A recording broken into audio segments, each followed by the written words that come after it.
The Crew Motorfest's quality of life improvements for Season 7 have been released, and we're going to take a look at what's to come.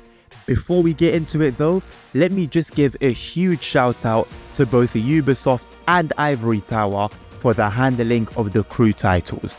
Now yes, let's be honest, the sour taste of what happened with the first Crew title is still very much on our tongues. But look, credit where credit is due. There are a handful of games that I personally play, and many others from what I've heard from you guys, where there just seems to be a lack of dedication from the studios of those games. With the Crew 2 though, we had years and years of weekly event refreshes. Just look at how lengthy this list is. It blew my mind when I was playing that game back then, and it blows my mind now. And fast forward to today with the Crew Motorfest, we're seeing once again the effort that's being put into this game to keep it alive and to keep it fresh. I'm so appreciative of that in today's gaming landscape. Now let's get into these improvements.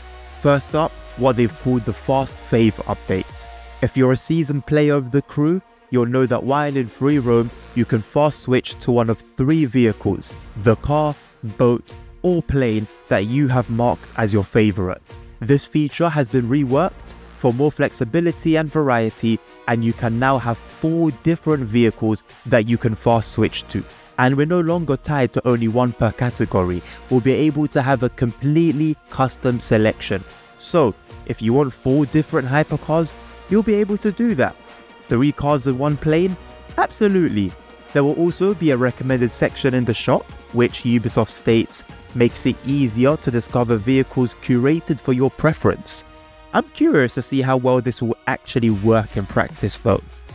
For those of us who like a more immersive experience with the game, me very much included when it comes to those cruise videos, go check them out if you haven't already, we get immersive mode. Instead of going through the settings and turning HUD elements off one by one, it's now been simplified into one switch. Although Ubisoft do state that, quote unquote, essential UI elements will remain in place where necessary, whatever that means. We are also getting a new batch of dynamic races, so for all you sweats out there who become pro racers on the current tracks with all those little exploits, you'll finally have a new challenge. And as a side note, we'll also be getting some fixes to the jet, which Ubisoft say will ensure consistent performance and fairness. Now, on to improvements and updates specifically for the Grand Races. We now have split time functionality to better know exactly how far ahead or behind your opponents are. We'll also now have the ability to spectate other drivers, which, you know what, alongside the split time functionality thing, both features that other racing games have had since pretty much forever. But I'm happy it's finally here. For Grand Race modifiers, we have an update to the Pro Racing modifier, which will now lock us to first person view and also disable the minimap.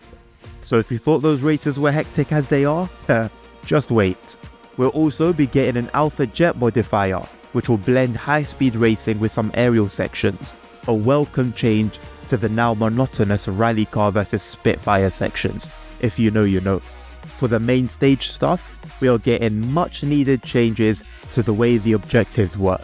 Instead of aiming for the same target week in, week out, we'll now be getting a rotating and evolving set of objectives, which should match the theme of each week.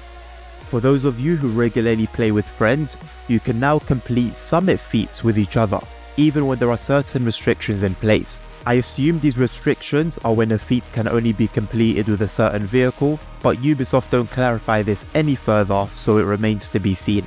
And last but not least, for the main stage updates, there will now be a summit sequential modifier. This will force manual shifting for particular events, but it won't be active every week, so you can breathe a sigh of relief.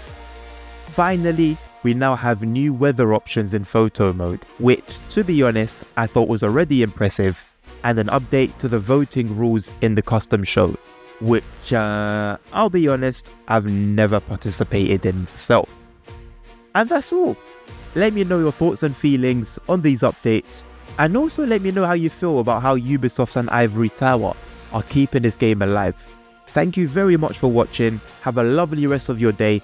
Take care of yourselves, take care of each other, stay safe. Health is wealth. Jesus loves you all. And until the next one, peace out.